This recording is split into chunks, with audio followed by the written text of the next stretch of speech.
Good morning সবাইকে। তো আমরা ঘোরা প্রায় শেষের দিকেই চলে আসলো। আজকে আমরা তাওয়াং থেকে বেরিয়ে যাচ্ছি এখন বমডিলা। তো আমরা মোটামুটি সবাই রেডি হয়ে গিয়েছি, যারা রেডি হয়নি তারা পরে আসবে। আমরা এখন চাকসাম ব্রিজে ঢুকবো। তো চাকসাম ব্রিজ এই মোড় থেকে মোটামুটি 12 কিলোমিটার। তো আমাদের যে লিডার অরূপ দা, ওনার গাড়ি রেডি হয়ে গেছে। আগে গাড়ি ঠিক হবে, তারপরে উনি আসবে। আর এখন আমরা ওয়েট করছি আরও টিম মেম্বার্সদের জন্য। ওরা পিছনে রয়েছে, রাস্তাটা বুঝতে পারবে না। তো এই ম্যাপ দেওয়া আছে। আলটিমেটলি আমরা এত অফ রোডিং করে চাকসাম ব্রিজ এসে পৌঁছলাম। সেই চাকসাম ব্রিজ, খুব সুন্দর। প্রচুর এরকম মনেস্ট্রি পতাকা ঝুলছে, যেটার জন্য নদীটা দেখতে একটু অসুবিধা হচ্ছিল। আপনাদের নদীটা দেখাই, খুবই সুন্দর, কিন্তু রাস্তা প্রচণ্ড খারাপ। আমাদের খুবই কষ্ট হয়েছে আসতে, এবং আসার সময় অনেকেই পড়েছে, যাওয়ার সময় পড়বে অবশ্যই। আমরা এখানে কিছু ফটোজ ভিডিওস ক্লিক করছি। আমরা চাকসাম ব্রিজ থেকে এখন জাঙ্গে যাচ্ছি, পুরো অফরোডিং এটা। তো ওই জন্য ভাবলাম একটু শেয়ার করি। লাইভেই আসার চেষ্টা করছিলাম, কিন্তু এখানে নেটওয়ার্কের খুবই প্রবলেম। রাস্তাটা দেখুন কীরকম, আর টুইস্ট অ্যান্ড টার্ন, তার সঙ্গে রাস্তা প্রচণ্ড খারাপ। যদিও এখানে লেখা গ্রাম সড়ক প্রধানমন্ত্রী যোজনা, রাস্তার অবস্থা এই বেহাল অবস্থা, এত বাজে অবস্থা বলার কথা নেই। পুরো গাড্ডা গাড্ডা ঘোরা, রাস্তা নেই বললেই চলে। আর পুরো ভাঙা, এবড়ো খেবড়ো, যেটা মাত্র 12 কিলোমিটার, আমাদের আসতে একদম 1 ঘন্টা থেকে 1.25 ঘন্টা লেগে গিয়েছে। আর এখনো প্রচণ্ড উঁচুতে উঠতে হবে। আসার সময় ঢালু ছিল, এবার উঁচুতে উঠতে হবে, এই জন্য আরও টাইম বেশি লাগবে। আলটিমেটলি আমরা ভালো রাস্তায় উঠলাম এনেইছে। এখন এখান থেকে আমরা বেরিয়ে জাং ওয়াটারফল যাব।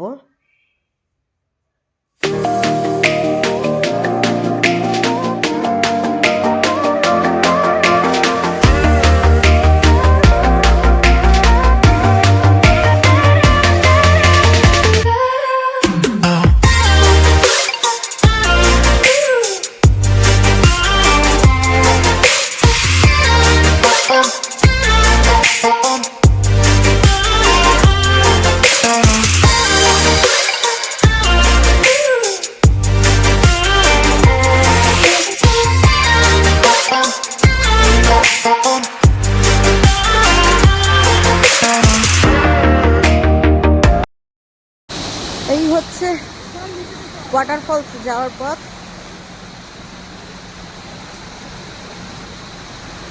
এরকম ব্রিজ ক্রস করতে হবে।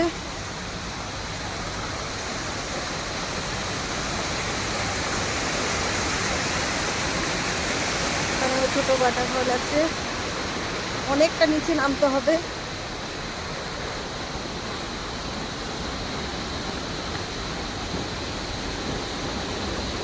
জাং ওয়াটারফল খুব ফেমাস, কষ্ট না করলে কেষ্ট মেলে না। এতগুলো সিঁড়ি নামছি, কিন্তু ওঠার সময় হালাত খারাপ হয়ে যাবে।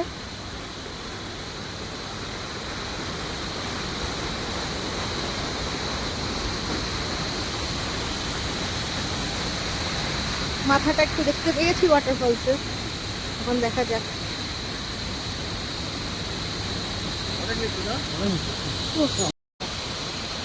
অ্যাট লাস্ট পৌঁছালাম।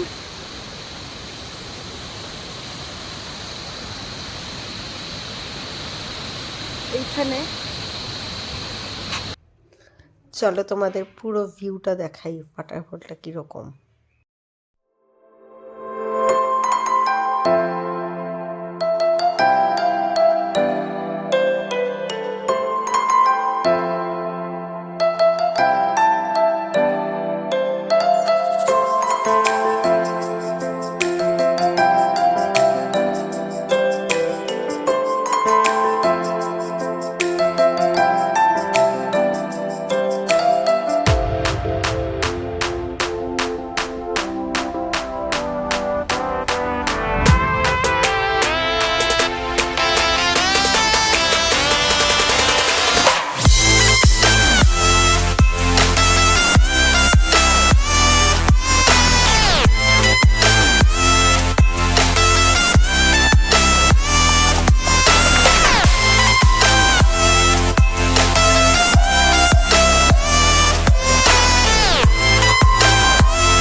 আমাদের খাবার রান্না হচ্ছে, শেফ হচ্ছে মিস্টার প্রশান্ত বাবু।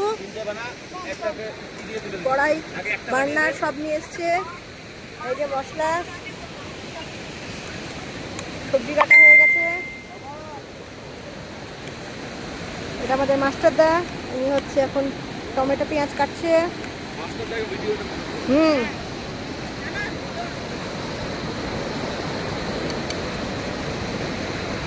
আর হচ্ছে এই যে সৌরভ বাবু হেল্প করছে পেঁয়াজ কাটতে। নদীর জলে সব সবজি ধোয়া হয়েছে। আর আমাদের প্রশান্ত দা এত ভালো রান্না করে, ও সাংঘাতিক টেস্টি রান্না হয়। ভাবতে পারিনি যে ওয়াটারফলে বসে আমরা এরকম ব্রেকফাস্ট করব। আর এখানটায় চিকেন অলরেডি কষিয়ে নিয়ে এসছে, এক্সপার্ট এরা।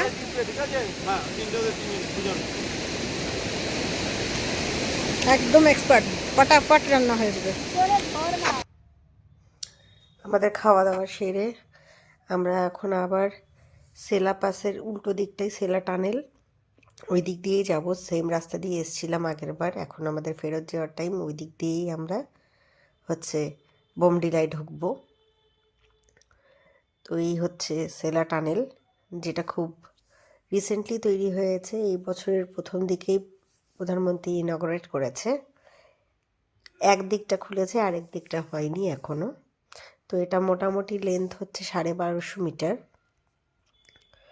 টানেলের ভিতর প্রচণ্ড ঠান্ডা হয়, আপনারা সবাই জানেন। খুব সুন্দর টানেলটা হয়েছে এবং যাতায়াতের খুব সুবিধাও হয়েছে সেটাতে। অনেকটা পথ ছোট হয়ে যায়। তো আমরা সবাই মিলে টানেলের বাইরে গিয়ে কিছু ফটোশ্যুট করলাম। মোটামুটি এখন 4:30 মতন বাজে। তো ওখানে ফটোশ্যুট করে তারপরে আমরা আবার এগিয়ে যাচ্ছি। এই হচ্ছে টানেলের বাইরের দিকটা। তো সন্ধ্যে 7:30টার দিকে আমরা পৌঁছে গেলাম আমাদের বোমডিলার হচ্ছে হোমস্টেতে। এটা হচ্ছে হোমস্টেটা, খুব সুন্দর, বিশাল বড় হচ্ছে হল রুম। ঢুকেই হল রুমটা, এটা ওদের রিসেপশন এরিয়া। এখানে অনেক বই রাখা আছে, যারা বই পড়তে ভালোবাসে তারা নিয়ে বসতে পারে। এখানে ডাইনিং প্লেসটা, আর এইগুলো হচ্ছে রুম। তো এক এক করে আমরা সবাই রুমে ঢুকছি। আমাদের রুমও হয়ে গিয়েছে, চলো দেখাই তোমাদেরকে। এটা হচ্ছে আমাদের রুম।